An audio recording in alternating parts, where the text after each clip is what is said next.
Hope you're doing well. Good to have you guys on. Let's see, I don't want to get popped for having that on in the background. We are in guys who are married to a Latina. Big hair, right? Dude, I get Jeannie's hair everywhere, dude. Like in my shirts, if I put a new shirt on, doesn't matter if it's dry or not. Freaking crap. Anyways, sidetrack. What's up, Hop? How you doing, man? So I have YouTube over here, and I have live on Instagram over here. I want to get back to doing these because I've been gone for a little bit, and it's been something I haven't been keeping up with. This is the highlight of my... Oh, it's Thursday morning? Yeah, dude, in the garage. In the garage. So, hey, what's up, Robert Halifax? How you doing, man? So today, wanted to get on here and talk about a couple things. Obviously, we have questions on Instagram, but I also have a couple of really big announcements, so I'm super excited. You guys who follow me on Instagram know that I like to kind of update you guys in real time with a lot of the stuff that we're doing. This year is the theme of expansion. The garage is part of that. Actually, the last episode I shot was the floors. I can actually walk YouTube around here because YouTube hasn't seen any of this. You guys tend to see it a lot on Instagram. But it's a work in progress. You can see the borders aren't done or anything like that yet. I got the gym started, and actually, update on the gym. What's up, guys? Update on the gym. I actually got the freight shipping notice that the entire order will be here at some point. It just said it shipped. It left Idaho or wherever Rogue Fitness is stationed, and it's on its way. I think it was like in Illinois or I don't know, something real quick. It won't give me an estimated time yet, but hopefully that will be this week because it is freight. It's over 1,000 pounds of stuff, full gym setup. Over there in that corner, you guys, the black wall is where we're gonna be at. So cannot wait. That's not my big announcement though. For those of you guys who didn't see my story yet, I'm trying to wave at some of you guys here as I come through. I purchased a brand new 2021, highly anticipated Honda CRF L Rally. I believe the model is the CRF 300 LAR. The L designation is for the motor. The A is the designation for the ABS. R is for the rally, meaning it has the fairings and the front windscreen and 2 lights. And it is the brand new offering. I believe it just released this year here in the States. Somewhere closer to May. I believe some people had them a little sooner, but super excited, guys, as we're expanding everything and building the garage out. You guys know my truck and the past Jeeps and stuff we have. The ADV market, enduro market, moto market is something that is, I don't want to say foreign to us here on the channel or for me and the fam, because, you know, my dad and I started, that's actually how we started, was in quads and 4-wheel drives, but the little 2 strokes and whatnot, right? And she's back when I was like 16 years old, my dad got me my first bike. And really, there's a huge passion for that. That went way back then, was where it all started, even while you guys know the Ford program that I was able to do and whatnot. It all kind of started there in that segment. So, for those of you guys who don't know, ADV is short for adventure bikes. I am currently looking to buy 2 bikes for sure, maybe a 3rd, as we kind of go through this process. And the first one, obviously, I bought is in the more budget-friendly bracket, the new Honda. One of the greatest parts about it is that it's MSRP for like $6,240 or something like that, okay? So for any of you guys who are looking to get into it like myself, that's why I chose that one first. Also, it's got some really great features that we can talk about. I wish I could pull up a picture of it. I don't have anything on my computer's on here. But that's the big announcement. Super stoked. They are very hard to come by now, right now. Any actually new model, well, I mean, I guess even anything. We're talking about my gym even just being a little more different. It's been 2.5 weeks and I still haven't got that. You know, the whole process of manufacturing's been messed up the last year. Inventory, workforce has been reduced and coming back. But even like supply chain and shipping companies are struggling right now. So Honda, being a Japanese company, I don't know if you guys are aware of this, but a lot of the Japanese companies right now, if not all of them, I was watching some stuff recently, reports on them, they're all struggling. They're all taking huge losses, pretty consistently over time, right? Like the long-term short losses that add up to big, and they're being more conservative in the way that they're producing and releasing. That's how come you see Honda with like the CRF 300L, but then you also have the CRF 300R. It's essentially the same motor that they're putting in 3 or 4 models to kind of reduce the risk of changing it too much. So for those of you guys who don't know, the 300 is like a 286. It actually originated as the 250 when they first came out with the Rally, but the real takeaway from it is the new 6-speed transmission. The first 3 gears are geared pretty tight and low, so when you're off-road, cruising, moving around like we do in adventure sports, it's easy, and the last 3 gears are tall, so it'll hold 85 miles per hour on the freeway with the smaller 300 motor, which is very exciting.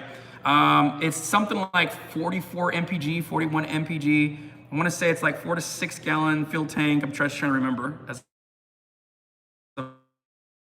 I've been researching it, which should put me at around 200 miles, a little bit over 200 miles of range on it.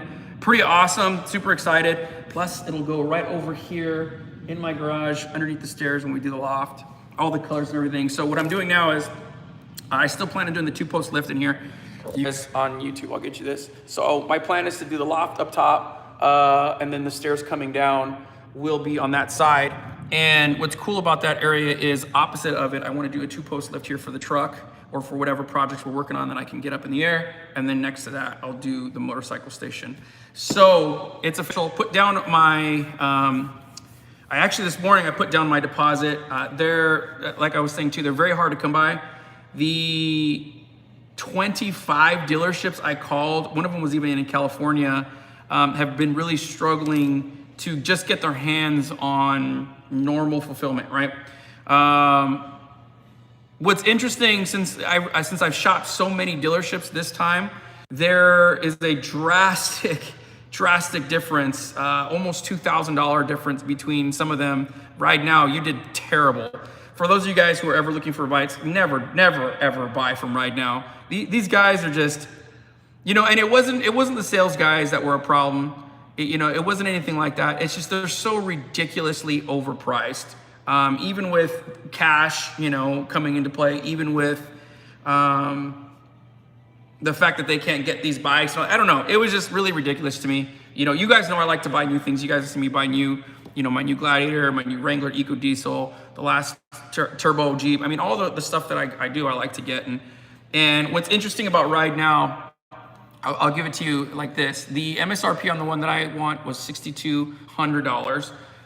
And with markups and everything, right now was 8,900. I mean, might as well be call it $9,000, right?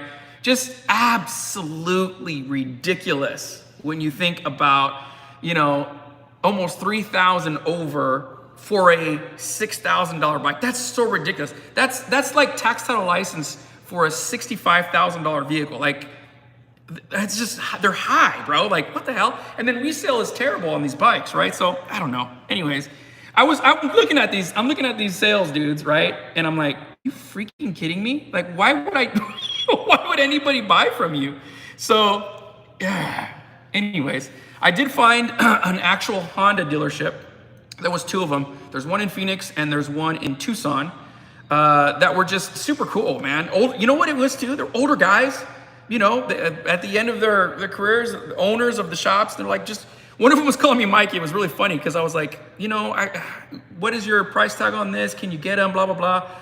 One of them had to get back to me because, he was, rightfully so, now that I think about it, he was talking back and forth with a bunch of people in his shop. So he's like, I'm sorry, let me deal with them first, and I'll give you a call back. And that started on Monday, and finally this morning, he's actually the one I purchased from the guy in Tucson. And straight off the bat, he's like, look, I'm not going to charge you all these origination fees, all this other garbage. We're going to do a straight out the door cost. He goes, I will easily tell you I'm the cheapest one here in Arizona. You're not going to find them cheaper anywhere else.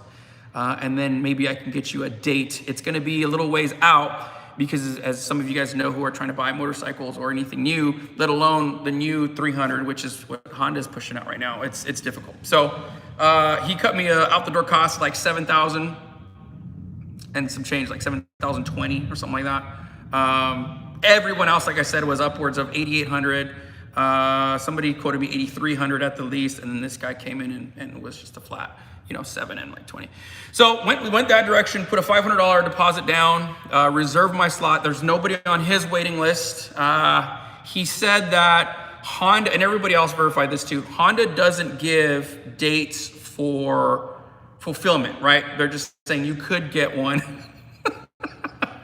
within like 2 months or some craziness like that. There was 2 other manufacturers that offered dates. I think it was Polaris was one of them for some of their other options, and then I don't know. So he did say, look, it's scheduled. He's scheduled the very specific one that I want, ABS, at the end or middle of August. He said, so by the time everything's fulfilled, look at the beginning of September, and your bike will be here. So we'll play the waiting game. I've never ordered a motorcycle before. I've always just kind of bought used ones off of Craigslist or Facebook Marketplace. But if any time, now is the time to do it, because like I said, Honda has improved on a bunch of stuff. Honda has legendary reliability. Actually, when I first started researching, you guys know I was also looking at a Harley, the Pan America, which I am still going to get. That'll be pushed out maybe next year, or we'll see. Not in the works right now, because I'm going to focus on the Honda.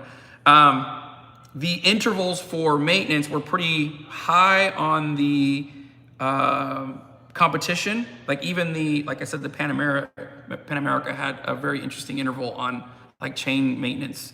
But what's cool about the Honda is that I believe you do like an initial 300 and something miles for the initial break-in period, and then you go to like, I don't have it written down. It's like thousands, like it's like 3,000 or 5,000, and then it doubles again. And dude, that's awesome, especially for something that reliable. You don't got to worry about it. There isn't a lot to do. It's got a great track record. It's already an improvement on an already bulletproof motor. So that's honestly why I went. But really, I think the main talking point for that is the price. Like, for what I'm getting, to me, it's a no-brainer. If I'm trying to get into the ADV market, I'm not trying to go fast, right? I'm not trying to have a dirt bike and fly and race motocross and stuff like that. So the ADV market really appeals to me, being the guy who just wants to get out, put bare minimals, pretty much just a step up above backpacking, right? Throw it in the little leather bags in the back, and then go hit it up. Or it's so light that I could just throw it in the back of the truck or on the hitch. This bike weighs in wet at like 328 pounds, 332 pounds, something like that. Whereas, like I said, the Pan America is something like 550. The seat height, the inseam height is something like 35 inches. And you guys know I'm short, man. So I'm only 5'6". My inseam's around 28, 30. So there is a couple options that I'm going to explore. I'm not worried about riding a tall bike. I guess I could lower it. I don't think I'm going to do that. I might just play around with like seat height, but I am like 150 pounds. And then with gear and stuff, it does have a tendency to lower. One of the remarks I did read, and when I got to sit on the one at Ride Now, they are pretty soft, right? So this bike is an all-around, for me, way to go. It's got the range. It is modeled after their 450, which is in Dakar, right? If you guys know what Dakar is, Dakar, make sure you look that up. It's the most epic motorcycle race that you can be in. I am not trying to race in that. I am merely trying to load up minimal things and go camp in it, hit Crown King, stick within the state. And then as my skill level grows, we'll put everything. We already know, like, I'm probably gonna wreck it, right? Let's be honest. When you're out motorcycles, in the dirt and whatnot, and weighed down and whatnot, I'm probably gonna, lay it on its side a couple times. So we'll record all that, put all that up, full transparency, lessons learned, not only on here, on YouTube, on my page, on Instagram, but also what's very exciting about it, it will be the expansion for Fieldcraft Mobility, guys. So that's what's super exciting about everything that you're going to see change here. And that's kind of also the big picture after we, kind of segue into what we're talking about next. There is a lot of really fun stuff that we are working on at Fieldcraft Survival. One of them is hot yogurt. If you guys haven't seen that, make sure you find that page. It is part of the genius of Mike Glover.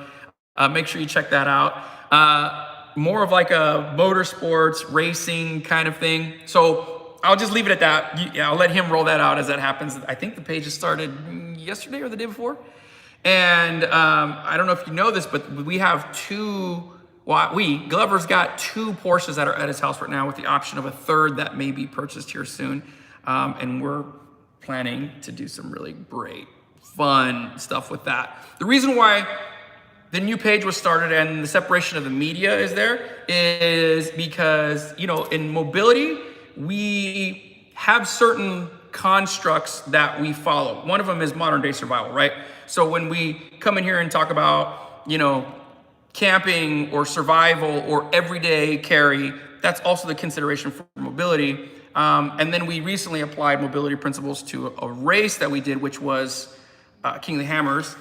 But to kind of separate and compartmentalize that, the other company will be good for, I don't know, if I get my midlife crisis that I keep telling you guys that I want to get when I'm 40, which is my new Corvette. So the plan for me, okay, is as we build out the space, the company grows, my page and sources grow. The truck here, I mean, there's not a lot more that I can do the way it sits. It's going to be a little more extreme, right? We'll do 1 tons and maybe bigger suspension, but really no, that thing works great the way it is. For me, in terms of planning ahead with mobility and the motorcycles that we want to do, I want to be proficient and get really great experience-based lessons by doing it, right? By actually getting in, one of the spiels that I gave in one of our company meetings was like actually getting tires in the dirt, right? And the only way to do that is to purchase motorcycles, to partner with people. There is this really weird, and I see it more here on YouTube, knock on dudes who get sponsored or partnered with companies.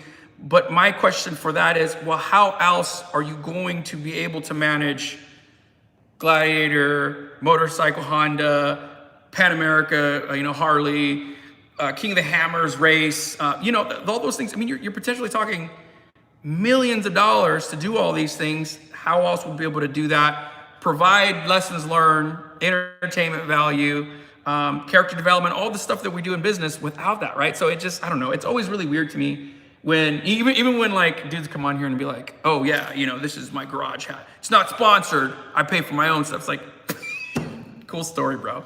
Anyways, so huge announcements, a lot of really fun stuff going on. Garage is coming along. I'm expecting my Rogue Fitness stuff to be here this week. I mean, it's freight. I don't see any, unless, the Tropical Storm Claudette, unless that kind of hits it, but it shouldn't, right? Yeah.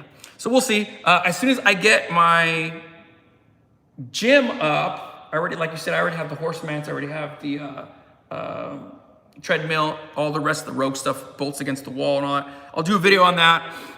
I have been traveling a lot. For those of you guys who are on here and you've seen that, that's also why the last episode was the floors. The next project is going to be the Rubicon. We're going out in the Gladiator. My little Mikey's coming with me this time, so I'm super excited. And actually, I just talked to my dad. My dad might be coming too, so that's going to be rolled out on the YouTube page on Fieldcraft Survival. I'll obviously do a little, what I'm thinking is more like a behind the scenes version or just like a personal vlog for mine. And then we'll do all the Fieldcraft mobility stuff on that. We still haven't rolled out Moab. I apologize for that, guys. I'm not,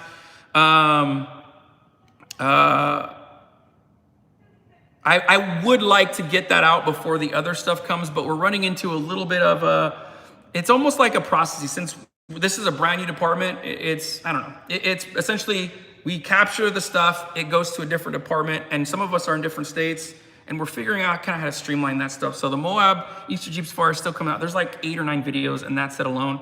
And then you'll see them. As soon as we start streamlining the stuff, it'll come. I take full responsibility for it. It'll be out here soon. I have some really great stuff that I've already submitted, and we're using a new system now that hopefully will organize us. So I still have you guys on. Awesome. I've been running my mouth for 20 minutes. I know you want me to get to these life-changing and always so serious questions. So let's do questions. And then I wanted to show you one more thing. I don't know if you can see it there. I changed my battle belt setup here, but we can talk about that. Let's see, this is mode over. Yeah.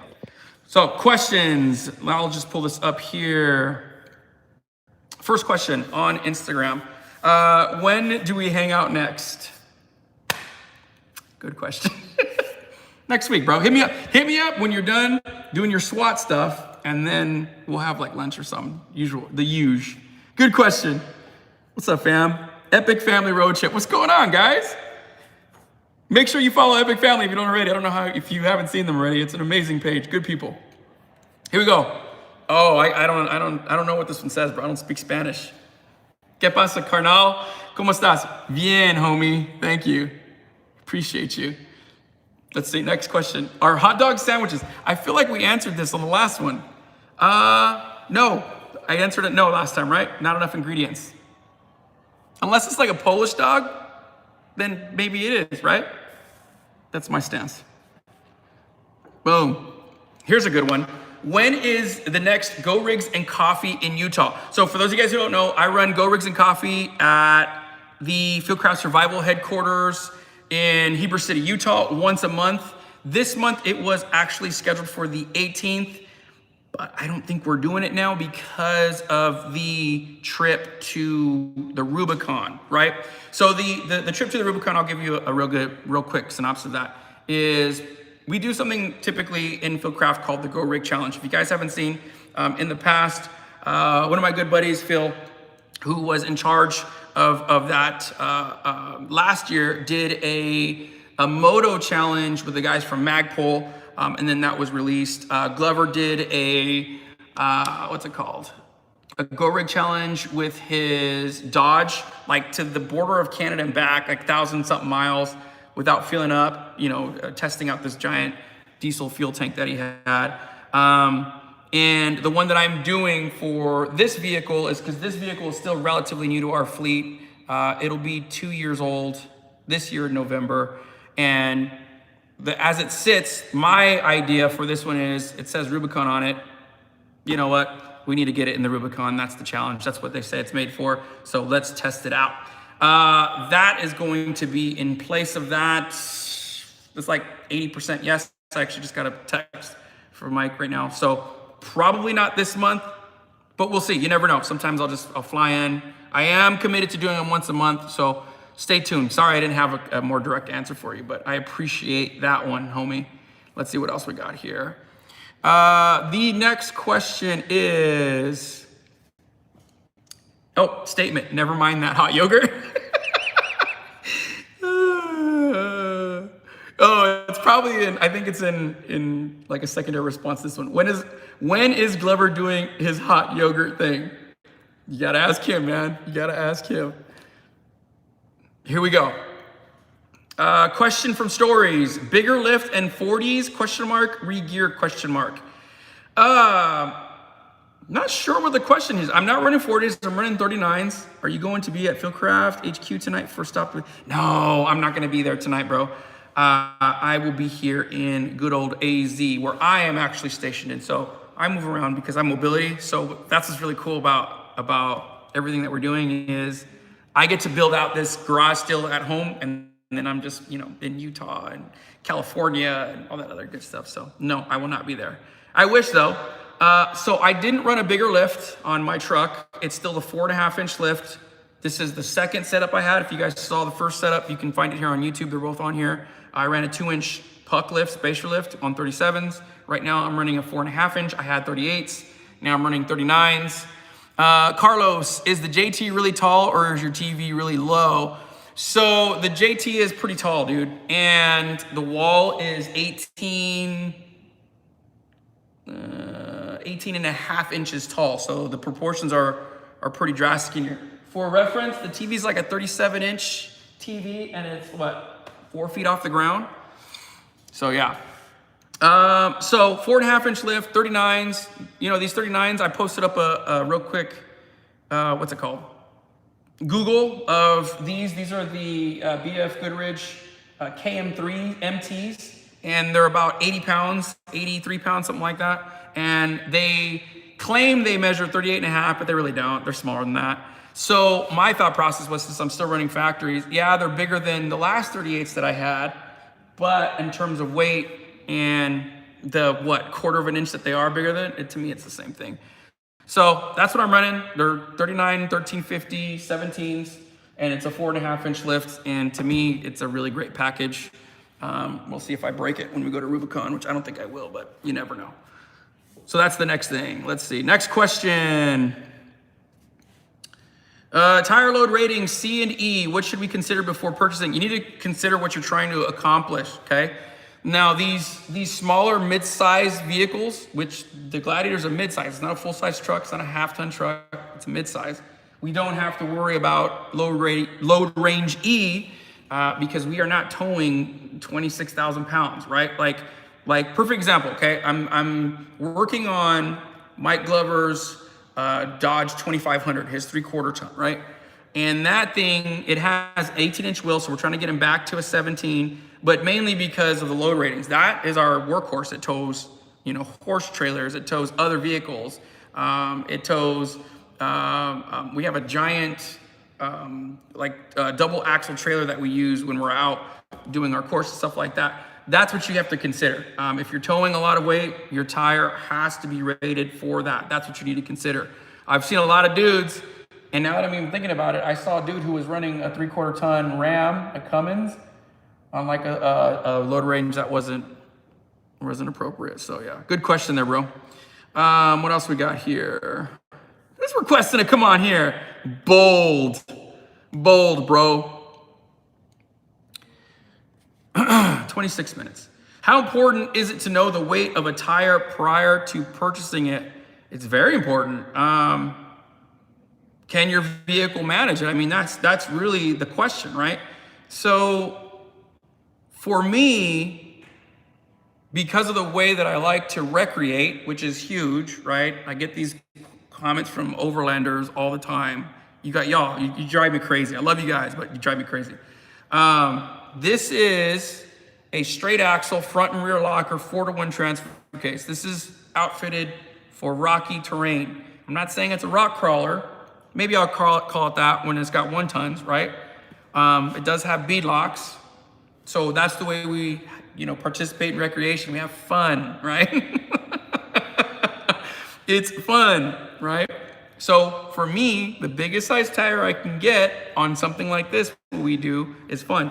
I really like the Fusions, like people call their stuff Rocklanders. I love that because you go out, maybe you do a little bit longer trip, right? 3, 4, 5 days a week, 2 weeks, a month. Something like this is just perfect for that. I've done 8 days in this thing so far as my longest trip.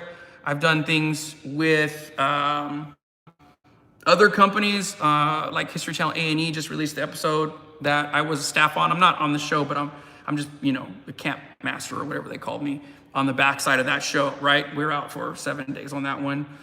History Channel A&E, Land Rover, and Overland Journal. Also, Fieldcraft Survival, we've done a couple really great trips. One of them, we went to the border. It sat out there for several days, but the whole thing lasted a week.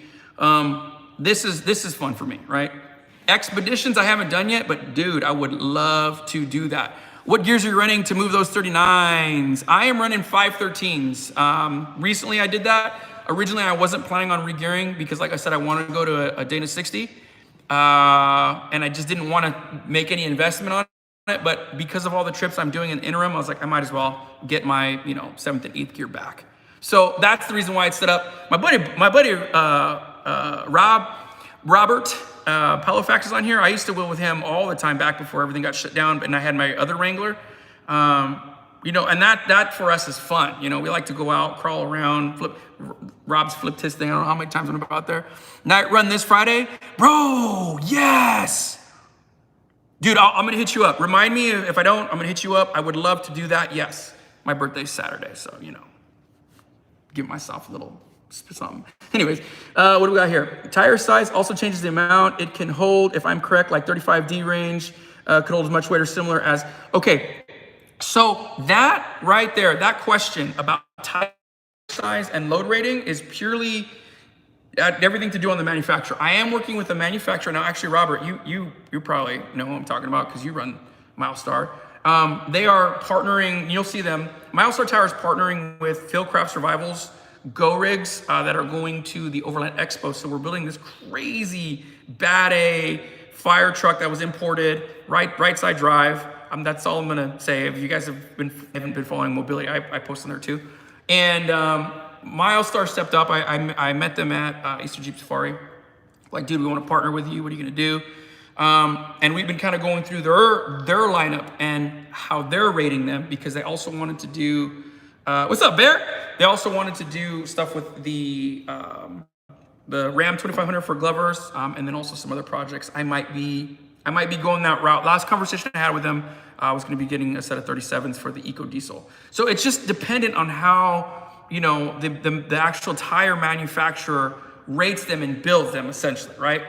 But yeah, so good one. Tire size, tire weight, all imperative. Rotational mass is also a big one.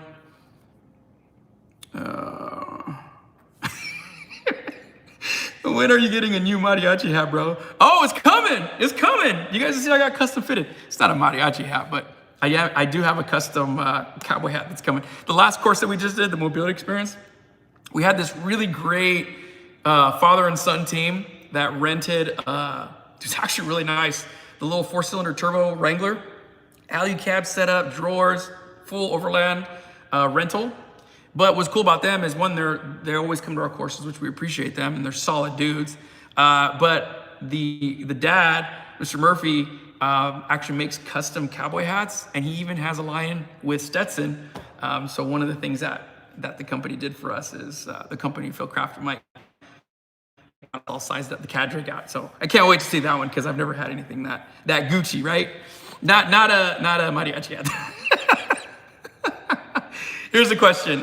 What's next for Fieldcraft Mobility? Ooh, good question. ADV, moto. I am developing saddlebags or ADV bags for ADV, what's it called? Motorcycles. A moto med kit is another thing that I am looking into. And I don't know how much I can say about this next one. So let's just say lights. We're gonna be working on a really cool lighting system. Yeah. We'll leave it there. What else we got? Next question. How's the Hernandez garage cut? Dude, it is coming, bro. I think out of all the stuff that we're doing, I am more excited about my garage space than anything. One of the things, as I kind of showed everybody previously, I'll save this so you guys can come back on my YouTube page and look at it. One of the really cool parts about having it dialed and set up like this, it's like my house got bigger, right? It's like living space now, where before I would just, throw a dirty truck in here and not worry about it. Now I just leave, I leave the AC on and I come in and out of here. I do my lives. Actually, I just got a message that I'm going to start doing some of our remote conferences from here too. So once I set up the loft and everything, it'll have that really great backdrop. So yeah, I love it, dude. I'm geeking out. So Gumfu, what's up, brother? Here's one. Mike Hernandez. Here we go. Here's a good one. Response couldn't be shared. Why? Let's try this again. Well, the question is, how do you plan on transporting the new bike, truck bed or trailer? For whatever reason, it won't let me pull it up. So I plan on getting I just learned about this setup. It's a hitch setup that goes in the back. Remember, the bike's only 300 pounds. But what's cool about it's not even a ramp, it's just a platform, is it's got a hydraulic system on it that you hand crank, and it drops it down. You just pull the bike up, it bolts to the bottom of the foot pegs and a strap, and then you just crank it and it comes back up. So that's what I'm gonna use for the back of my truck. If these guys can get me this bike in the beginning of September, then you guys will see it, because my truck will be in the Fieldcraft Survival booth at Expo, Overland Expo West. So it'll be there, so you guys can come see it. But that's how I want to do it right now. One of the other things too, I was just thinking about just getting the regular ramp, putting it on the hitch. When it's all full set out like this, if you guys watch the last 2 videos I did on the Fieldcraft Survival YouTube channel, I've changed the setup, and I plan on changing it again for Rubicon. We still haven't finalized that yet. But one of the things, and one of my main draws to Jeep, is how modular they are. Top doors, windshield comes off, right?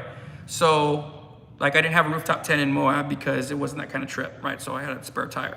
It'll be a little different like that too. So the addition of the motorcycle will be part of that too. Depending on if I have the full setup, it just goes in the back. I don't know if you guys have seen it in the bed of these things. Jeep made like imprints of dirt bike tires like in the front. So when you fold down the tailgate, you can actually park 2 dirt bikes in it. Just a little kind of funky thing that Jeep does when they're doing all that stuff. But yeah, let's see, here's another one. Tell us about the new Enduro bike. Oh, I kind of did already, yeah? Hopefully you caught that. I'm gonna save this. You guys can go back and look at it from the beginning. Do you plan on doing any vehicle-related events in New England? It's more tight technical woods here. I know a few good areas in Vermont that would be great to use. You know what, dude? I think we are. It's been in the works. I actually do have an East Coast guy that we're currently looking at, but I can't expand mobility like that until a couple of key pieces of business stuff. But in the works, yeah. Gunfu, how are you? When is Expo West? Expo West it's the end of September. I want to say it's the second to last weekend of September. I don't have the exact dates. They're on my phone. But yeah, that's coming. So the truck will be there. In terms of mobility, I have Rubicon coming up.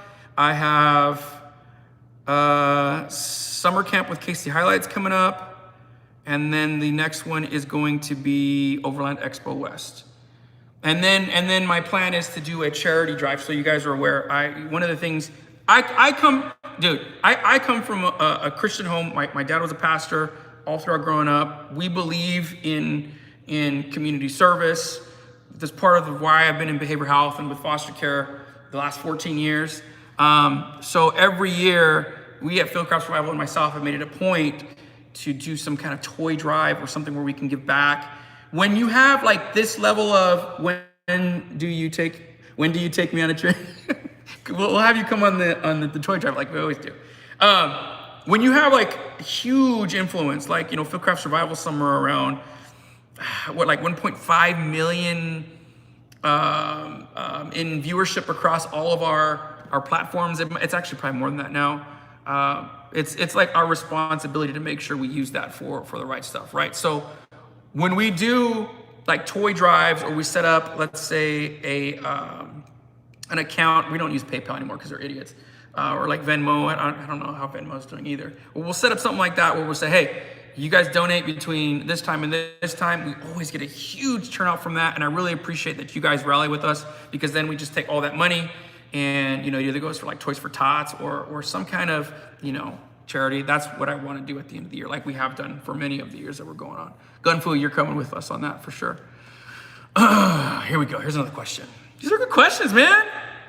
With the wildfires going on, how important is it to have an escape route plan? It's wildly important. I didn't mean that as a pun either.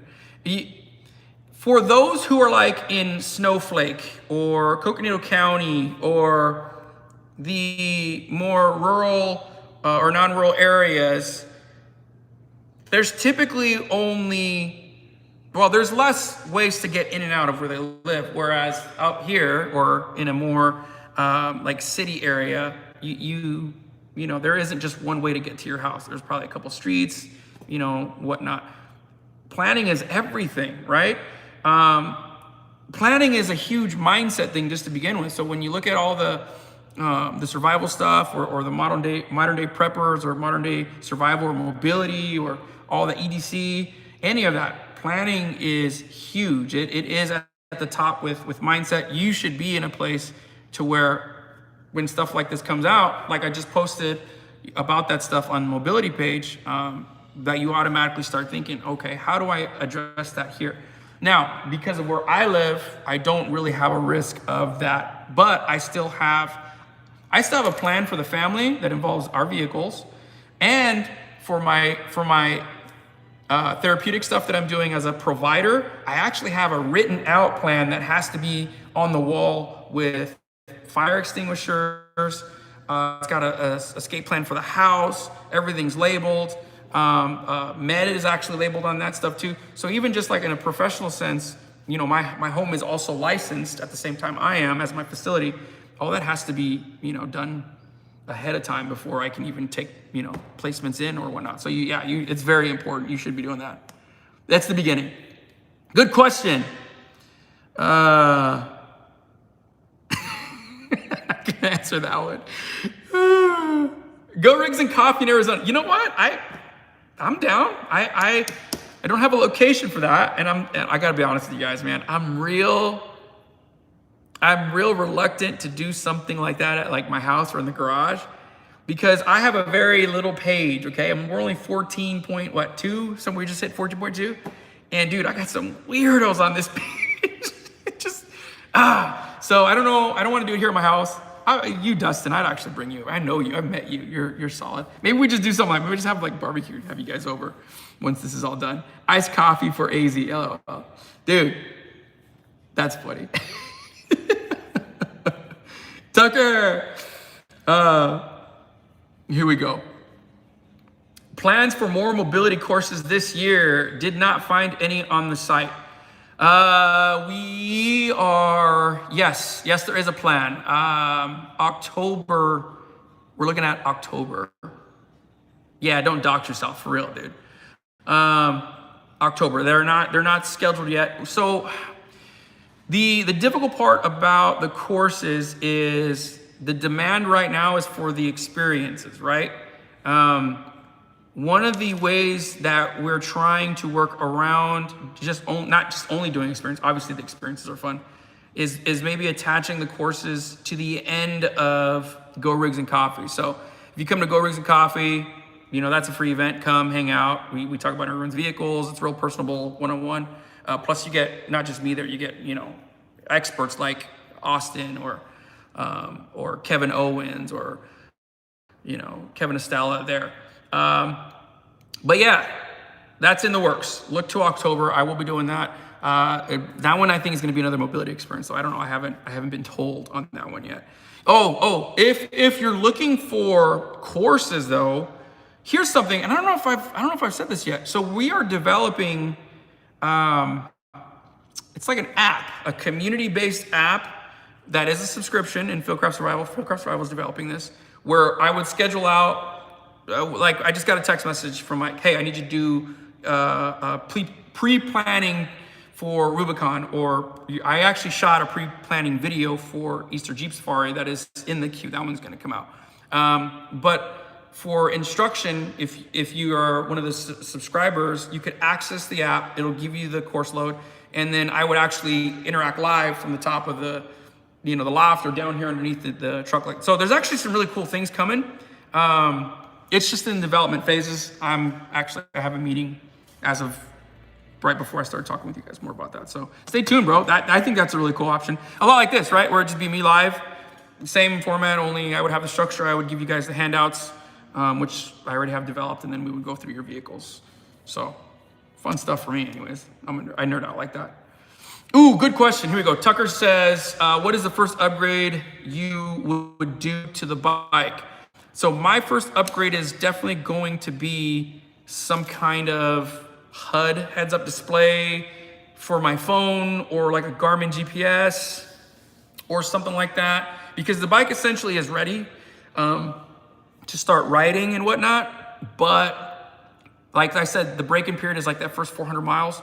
I'm just gonna go for a ride, just take off. So I do need my GPS and my phone and stuff set up there. It doesn't come like that. So that's my first upgrade. After that, I have a list, dude. I actually do want to extend the windscreen, make it taller, but I might be short enough to where it's fine. I want to do like a bigger footprint on the kickstand. I want to lower the seat. I want to add the rack in the back. I actually want to change the tires too. Like that's probably one of the first things, probably the second thing I'm going to do is change the tires, because they didn't get great reviews while they're off-roading. But yeah, good question, dude. Let's see here. Man, you guys are just pumping these out today. Answered questions. Oh, that's it. Hell yeah. Cool. So we're right around 45 minutes. We went through all the questions.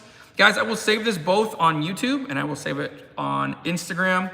Unless you guys have any other questions, I'll save the new battle belt setup for next week's live. We can talk about that because I don't really like going too long on these things anymore. But I appreciate you guys. As always, we'll continue to do what we're doing. Stay tuned. We got some really cool partnerships coming up, like really cool partnerships.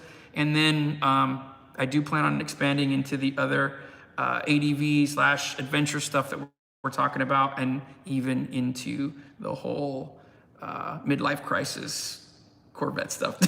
Oh, you're late. I'll save it. You guys can catch it from the beginning. Oh, Insta Jeepers, my guy. I miss you, man. Anyways, catch you guys in the next one.